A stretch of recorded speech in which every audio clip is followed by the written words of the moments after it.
Akbar rapist અને લૂંટારો હતો. રાજસ્થાનના શિક્ષણ મંત્રીનું વિધાનસભામાં નિવેદન. રાજસ્થાનના શિક્ષણ મંત્રી મદન દિલાવરે મુગલ સમ્રાટ અકબર રેપિસ્ટ, આક્રમણકારી અને લૂંટેરો હોવાનું જણાવ્યું હતું. ગઈકાલે મંગળવારે વિધાનસભામાં શિક્ષણ વિભાગ માટે ગ્રાન્ટ માંગણીઓ પરની ચર્ચાનો જવાબ આપતા દિલાવરે આ પ્રકારની ટિપ્પણી કરી હતી. તેમણે કહ્યું હતું કે પહેલાની સરકાર મહાપુરુષો વિશે જે શીખવતી હતી તેનાથી અમને ખૂબ જ દુઃખ થાય છે. તેમણે મહારાણા પ્રતાપની બહાદુરીને ઓછી આંકવાનો પ્રયાસ કર્યો હતો. મળતી માહિતી મુજબ રાજસ્થાનના શિક્ષણ મંત્રી મદન દિલાવરે આગળ જણાવ્યું હતું કે અકબર જે મીના બજાર લગાવતો હતો તે દુષ્કર્મ, આક્રમણકારી અને લૂંટેરો હતો. તેને મહાન કહેવામાં આવ્યો. આ વાત આપણા અને આપણા દેશના મહાપુરુષોનું અપમાન હતું, જેને સહન ન કરી શકાય. શિક્ષણ મંત્રીના પ્રકારના નિવેદન સામે કેટલાક ધારાસભ્યોએ વાંધા ઉઠાવ્યા હતા, જેને લઈને દિલાવરે સવાલ કર્યો હતો કે અકબર તમને શું લાગે છે?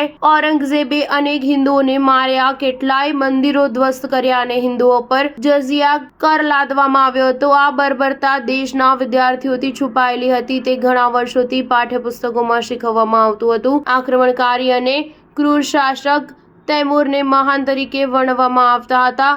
આ સંપૂર્ણપણે ખોટું હતું. મદન દિલાવરે અગાઉ પણ મુગલ સમ્રાટ અકબર પર ટિપ્પણી કરી હતી. ગત વર્ષે ફેબ્રુઆરીમાં પણ દિલાવરે અકબરને રેપિસ્ટ ગણાવ્યો હતો. ત્યારે તેમણે કહ્યું હતું કે અકબર રેપિસ્ટ હોવાથી ભારતમાં તેનું નામ લેવું પણ પાપ છે. સ્ટાર ન્યૂઝ 7 હંમેશા સચ્ચાઈની સાથે.